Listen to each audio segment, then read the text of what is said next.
Me da muchísimo gusto hoy pues abrir esta mesa, platicar entre colegas, entre amigos. Muchísimas gracias por estar aquí presentes. Laura Coronado, usted la ubica muy bien, académica en la Anáhuac, autora del libro La libertad de expresión en el ciberespacio, y hemos platicado con Laura pues de muchos fenómenos que se han venido dando en la red y sobre todo en lo que viene, lo que tendría que ser una regulación o no una regulación, a quién afecta o no afecta esto que a veces llaman un gran libertinaje en Internet y otros, bueno, pues lo señalan como la libertad a la cual tenemos todos derecho. Laura, bienvenida, muchas gracias. Al contrario, Luis, gracias Manuel, gracias Marco, feliz de estar con ustedes. Muchas gracias, además vienes a presumir también tu libro, El nuevo recién, tengo aquí a mis no, bueno. modelos, ni Chabelo tenía estos edecanes, sí, la bueno, verdad. Oye, de volada luego aparece. Pero aquí viste el que libro. fina que yo no lo traje, ellos lo muestran. Sí, claro, claro. sí, no hicieron nada allá atrás. Son mis bots. No sean así. No es algo parecido a La Mañanera ni nada de eso. No vaya a salir ahí. Está con todo el chayote, con dedicatoria. Para que valga más en unos años. Ya lo vale mucho. En las librerías de viejo del centro. Manuel Cosío, me da muchísimo gusto volverte a ver. ¿Cómo Luis, estás? Un gusto estar de regreso por acá. Muchas gracias, te Manuel. extrañaba.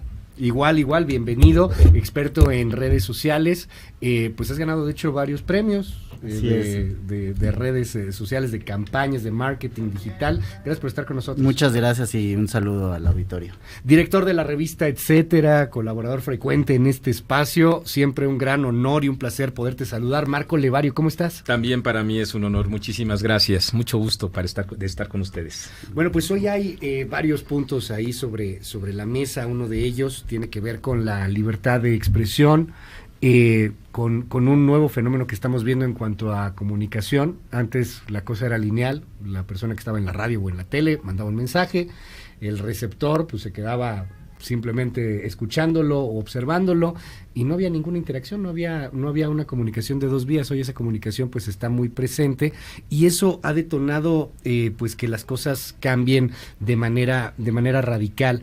Ante todos estos cambios, hoy hay quien pide en la cuarta transformación no en la cuarta transformación, también en el mundo entero, empezar a regular el Internet, regular particularmente el tema de la libertad de expresión en Internet. Quisiera comenzar contigo, Laura. ¿Qué opinión te merecen estas ideas de la regulación del ciberespacio? Bueno, ya lo hemos platicado aquí, Luis. La verdad es que sí no podemos vivir bajo las leyes del viejo oeste, diciendo que el que pega primero pega dos veces, diciendo que obviamente se debe de imponer un discurso. A mí me llama mucho la atención en estas últimas semanas lo que hemos estado viviendo en nuestro país y en otros lugares, en Estados Unidos, en Brasil tenemos también muchos ejemplos muy claros, en donde no solamente hablamos de libertad de expresión, sino del derecho a disentir. Tal pareciera que no estamos solamente hablando de polarización, sino que se tiene que imponer una visión de lo que debe de ser la nación y que si estás conmigo estás bien y si no, no puedes ser más que un enemigo. Y creo que eso, además de que no abona un debate público, pues nos habla mucho acerca de el tema de cómo vemos nosotros los medios tradicionales y cómo queremos regular al ciberespacio o al Internet como si fuera un medio tradicional y no lo es. Uh-huh. Tú mismo decías hace un momento, pues estamos sujetos a que ahora los comunicadores no solamente dicen su parte de información, sino que todos podemos abonar a esta conversación.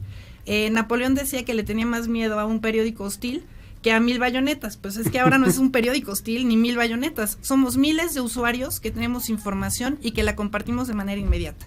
¿Qué hacemos? Podemos decir todo lo que queramos, podemos ir en contra de la seguridad nacional, del orden público, de la prevención de delitos, podemos dañar a terceros y por otra parte oye, sí puedes hablar de lo que quieras, pero no te metas con este tema puntual del gobierno porque eso es un bot.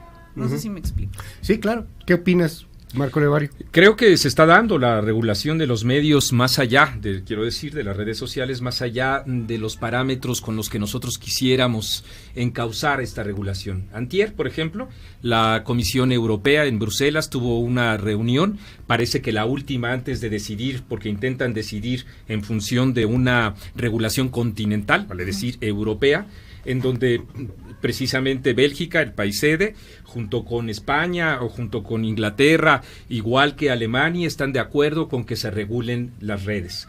Otros países como Italia, por ejemplo, o como Dinamarca, dicen que no, que la autorregulación. Entonces, por un lado estamos asistiendo a un proceso de autorregulación entre los grandes colosos de la comunicación, en particular las redes, Twitter, y Facebook, pero por otro lado también señalamientos muy claros de que esta regulación no está siendo suficiente. 2 casos nada más. Primero, el de Alemania. Alemania desde hace 4 años teniendo conflictos permanentes con el gran buscador, con Google, porque comercializa los contenidos de los medios de comunicación y atenta contra el derecho a la libre empresa de estos propios medios de comunicación tradicionales. Y Francia, en donde en las redes sociales incluso ya se plantea o ya ordena a las propias redes sociales, es decir, el Estado es el ejecutor y no la autorregulación, a que se omita la difusión de imágenes de niños, imágenes infantiles, de tal suerte que ya se están estableciendo estas regulaciones y la discusión es hacia dónde apuntan. Es un mare magnum de temas y si el Estado puede en sí mismo establecer esas regulaciones. En México, en los procesos electorales, igual que en efecto en Estados Unidos y en Brasil, ha habido algunos intentos, en mi opinión, insuficientes y en consecuencia creo que sí, para dar una respuesta contundente y clara, debieran ser reguladas las redes sociales. ¿Qué opinas, Manuel Cosío? Sin duda, y yo creo que en México hay un área gris en donde los legisladores no se han querido meter. Y en el mundo en sí, el tema no es de que no se han querido meter los estados a hacer su función de reguladores o de creadores de leyes en protección de los ciudadanos, porque ese es el mandato que tiene cualquier gobierno. Pero pues también estamos ante un fenómeno que es muy joven, o sea, en realidad el Internet como hoy lo conocemos, pues es un adolescente de 15 años, vamos a llamarlo así, y regulado por autoridades que tienen una edad que no nacieron con este fenómeno, que quieren darle el tratamiento a Internet y al ciberespacio como de un medio tradicional, cuando, como dice Laura, no necesariamente es un medio que debe tener una regulación símil a lo que es la radio, la televisión, que pues efectivamente son concesiones que otorga el Estado. Y en el caso de Internet, pues hay una amplitud de espacios en donde cualquiera somos un medio, cualquiera somos comunicadores, y la libertad de expresión puede verse mermada, pero también los delitos que se cometen en protección de la propia libertad de expresión y del derecho a la apertura del Internet son muchísimos, que deben ser limitados. Entonces, en México yo creo que ha habido un impasse o el gobierno y sobre todo en el poder legislativo se ha pasmado el atender el ciberdelito, los riesgos que hay en Internet de una forma puntual, porque se argumenta que no hay límites territoriales en Internet. Sin embargo, sí hay límites que las empresas que están en Internet tienen por sus sedes, y haciendo referencia a lo que comentabas un poco antes de esta mesa respecto a Gerardo Fernández Noroña, en donde acude a reclamarle buscando a los dueños de Twitter. Son empresas públicas, ¿no? O sea, al final Twitter cotiza en la bolsa, Facebook, Google, cualquiera puede comprar 1 o 100,000 acciones, las que le alcancen, y ser parte dueño de esas empresas, pero al final son entes jurídicos regulados por una jurisdicción en particular o varias. En el caso de Twitter y Facebook incluso cotizan en la Bolsa de México y tienen un domicilio conocido y establecido en México y deben de cumplir con la legislación mexicana. Si en la legislación mexicana existen normas que regulen el comportamiento y uso de esas plataformas, aún siendo empresas privadas, pues obviamente tendrían ellos que cumplirlas o irse del país. Y obviamente ahí es en donde está el arma de 2 filos, en donde el gobierno puede regular de más y entonces violar derechos que ya incluso por Naciones Unidas han sido declarados como humanos, como el acceso al Internet y la libertad de información, ¿no? Ahora bien, aquí hay un asunto en donde creo que tenemos un acuerdo. Hay bienes jurídicos tutelados que tienen que tener una protección y una regulación del Internet.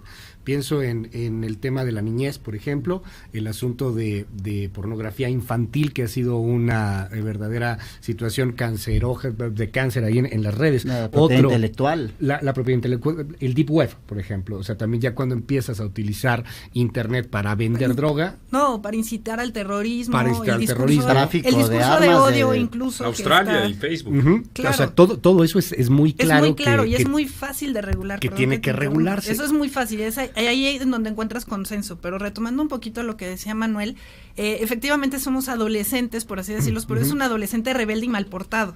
Entonces es un papá que quiere ser muy rígido frente a un adolescente que no va a reaccionar de la misma manera. A mí lo que me llama mucho la atención es que todos estamos conectados constantemente al internet. Estaba viendo últimas cifras en donde los mexicanos 8 horas diarias estamos conectados al internet y me pareció poquito. O sea, si vemos nuestros teléfonos, vemos el tiempo de pantalla, quizás nos alarmemos. Yo, por ejemplo, de 17 horas que estoy despierta, 4 estoy en el teléfono. Es alarmante.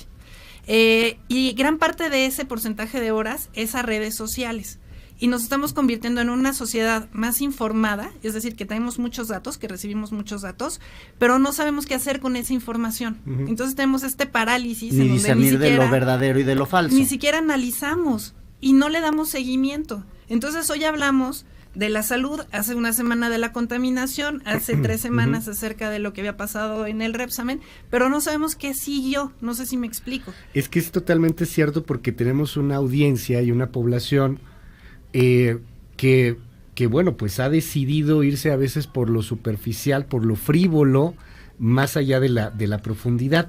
Quiero citar un artículo que publicaba en New York Times en 2018, hace poquito más de un año, en febrero de 2018, Bret Stephens, se llama La libertad de expresión y la necesidad de estar inconforme, y bueno, pues ahí cita un artículo que hace el New York Times sobre la vida de un neonazi. El New York Times platica con el neonazi. El tipo podría parecer simpático a no ser porque es un neonazi, porque él piensa que hay que eliminar a los judíos, ¿no? Así de radical. New York Times hace su trabajo publicando la historia, con todo el rigor periodístico del New York Times. Y la gente se le va al New York Times diciendo que son racistas, que son xenófobos, que son antisemitas, y les empiezan a cancelar una cantidad importante de suscripciones, al grado que tienen que aclarar el artículo varias veces para decir por el New York Times, a ver, esta es una historia y les estamos contando cómo vive este señor neonazi. ¿Por qué lo cito? Porque en una parte de este maravilloso artículo de Bret Stephens dice: el periodista o los medios de comunicación solo pueden ser tan buenos como sea su audiencia. Y aquí es en donde viene un asunto que a mí me brinca muchísimo. Hoy estamos ante la posverdad manipulada en las redes sociales. Y ahí yo no sé si eso es libertad de expresión o no es libertad de expresión. Y hay que regularlo. Creo que hay libertad de un movimiento antivacunas, aunque no estemos a favor de ese movimiento, pero tiene libertad de existir ese movimiento antivacunas.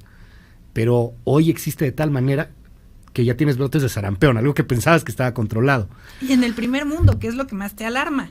Y hay gente en el primer mundo, Laura, Marco, hay gente en el primer mundo que está pensando que las vacunas son malas. Las vacunas son malas o que la Tierra es plana. Así es. O sea, de ese tamaño. O que un hombre puede salvar a una sociedad. O que un hombre puede salvar a una sociedad, que es el tema del populismo. ¿Cómo regular esto? ¿Se puede regular? Regularlo no es atentar a final de cuentas contra la libertad de expresión. Yo alcanzo a registrar una paradoja. El fenómeno es mundial y sin embargo las salidas que se están dando son locales. En Alemania sería imposible la difusión de este artículo de New York Times. Sí, claro. De tal suerte que en Dinamarca o en Finlandia los mayores argumentos que se dan en función, para que no se regule, de lo que señala tu libro, que es primero la libertad de expresión o la libertad de información. Y en otras latitudes se considera que no. Dentro de unos días estaré con algunos colegas de ambos países justamente para conocer o reconocer esto que señalas. El contexto social, el contexto nacional es el reflejo también que magnifican y distorsionan y amplifican las redes sociales. Entonces, en México específicamente, ¿qué es la libertad de expresión o la libertad de información? La libertad de desinformación. De desinformación, porque eso también se da por un lado. Y hay otros derechos, el de la difamación, por ejemplo. Los bots. Me refiero a los bots robots, porque también existen fanáticos que han renunciado a pensar y se la pasan en las redes. Bueno, los bots. Hay una clara encomienda para atacar a distintos, los que ustedes quieran, personajes públicos, el que sea, de la Cuarta, no. en donde queda perfectamente claro que se trata de una operación cibernética para desgastar, para defenestrar a una persona y anularla políticamente. El caso emblemático es de Rosario Robles. O sea, es sin duda más allá de lo que resuelva la ley, y esto es otra cosa que no tiene que ver con los medios de comunicación que se convierten en tribunales y que dictaminan sentencias. En las propias redes tratan de inhibir. Es decir, hay una situación de contexto digital en donde se suprime la dinámica de las leyes y una persona es culpable, aunque no haya sido procesado, incluso habiendo sido inocente.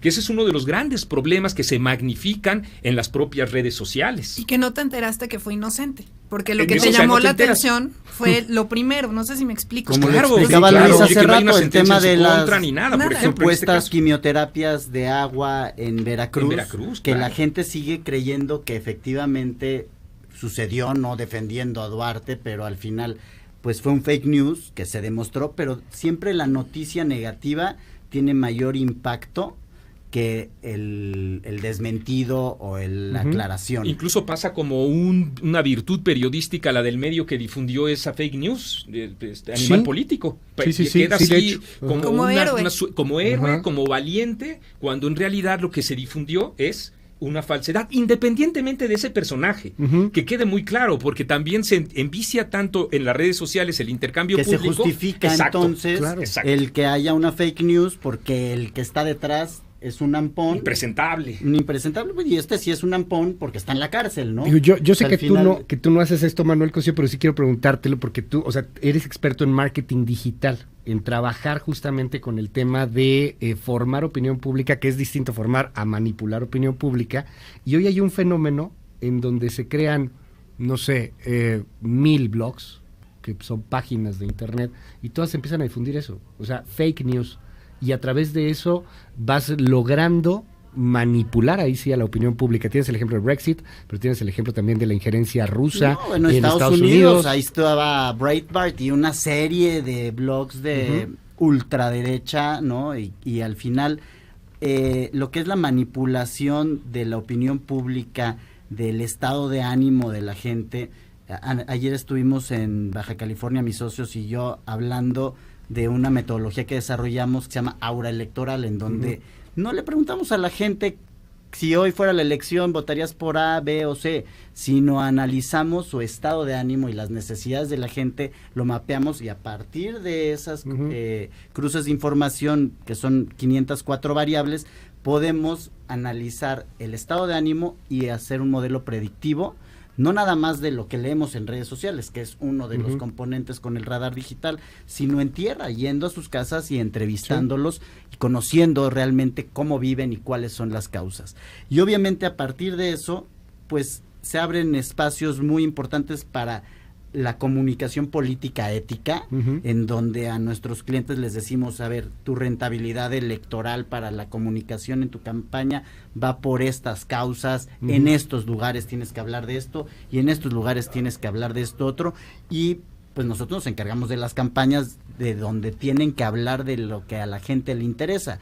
Ellos ganando, pues, se encargarán de cumplir lo que prometieron en cada uno de esos lugares en donde se identifican las necesidades. Esas son las grandes maravillas que hoy el Internet nos permite, y lo platicamos mucho con políticos, candidatos y gobernantes.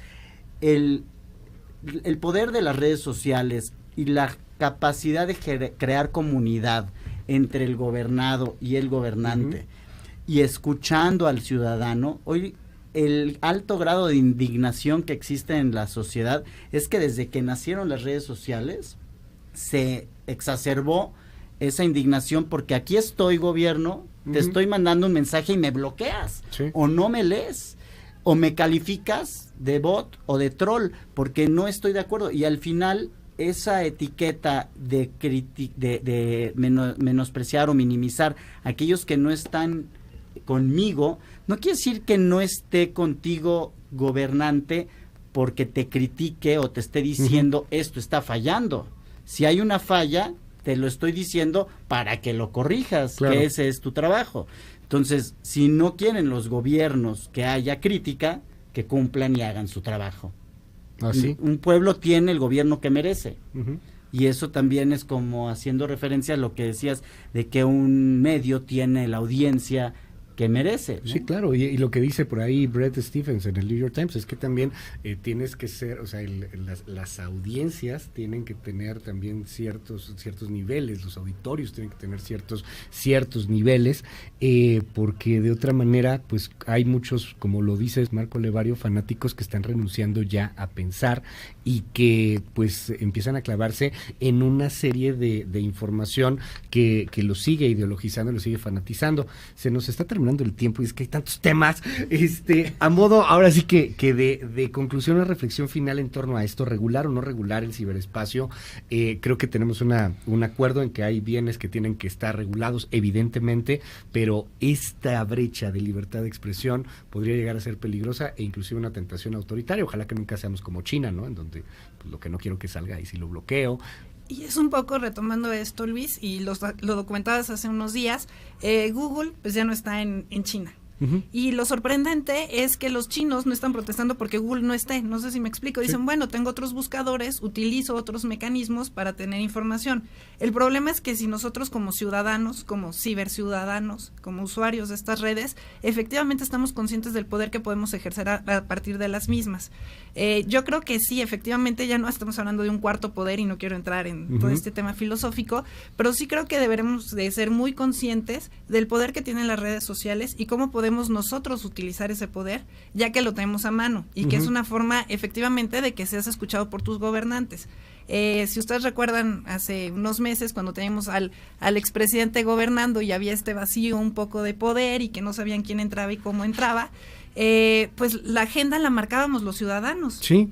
Y ahora no la estamos marcando. ¿Qué pasó en estos últimos meses en donde ya teníamos algo que estábamos ejerciendo y de pronto lo perdemos? Se diluye por el día a día, por la inmediatez, por ser el primero en tuitear, uh-huh. por ser el primero en compartir la información sin importar si es fake news o no, y a partir de ahí también ser nosotros como usuarios responsables de lo que estamos compartiendo y con quién estamos interactuando, uh-huh. y cuáles son los temas que nos interesan y que debemos de subir al debate público y cuáles son los que decimos, ¿sabes qué? Esto es para distraerme. Claro. No, y entendiendo que estando en una red social tienes que cumplir con los términos de uso, que son las reglas mínimas básicas de convivencia, que es autorregulación que decía Marco, hoy hace Facebook, Twitter, Instagram, Google, pero al final son plataformas privadas que si no cumples con las reglas que ellos ponen, aunque no estén en una ley, pues te sacan.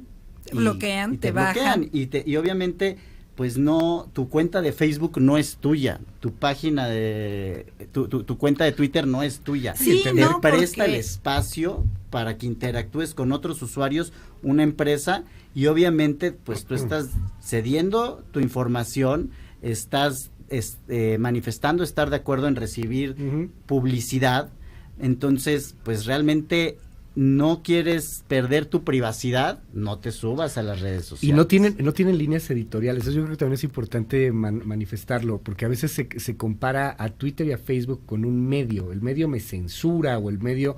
A ver, no tienen ellos líneas editoriales, es una plataforma que te permite decir lo que tú quieras decir. Es una empresa, Luis, uh-huh. pero también aquí viene otro derecho que vamos a estar hablando más adelante, que es el de tu identidad digital. Uh-huh. O sea, aparte de tu personalidad, es esta identidad que tú tienes como usuario. Claro. Y ya ha habido, ahora están empezando, todo el debate de que estaba de moda hace unos 10 o 15 años, que las mamás abrían la cuenta de Facebook de su bebé, uh-huh. y ahora los niños quieren tener esa cuenta y decir, ¿por qué subió mi mamá esto? O te baja a ti. Le pasó a una alumna mía el semestre pasado, uh-huh. que su mamá le había creado una cuenta de Twitter y cuando ella quería interactuar conmigo para funciones de la clase, Twitter le dijo, tú no puedes porque eres menor de edad. Okay. O sea, empieza aquí todo un debate acerca uh-huh. de si parte de tu personalidad y tus derechos fundamentales como ser humano es el tener esta identidad digital. Y si el mecanismo uh-huh. son empresas, o si efectivamente es un derecho humano, como mencionábamos hace un momento, y se le tiene que respetar a cualquier individuo, claro. y que no me puedes bajar de la plataforma. No sé si me explico. Yo registro otra paradoja, que es no regular, uh-huh. es atentar contra la libertad de expresión. Porque lo que ha ocurrido, uh-huh. en efecto, es que la ausencia de regulación ha inhibido a buena parte de los usuarios para el consumo de la propia información. Dos ejemplos para concluir. El primero, YouTube.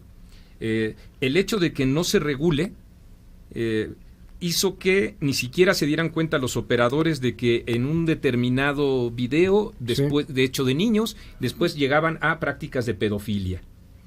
Y solo la cuestión económica y el Estado, en particular en Estados Unidos, obligó a que se bajara de inmediato.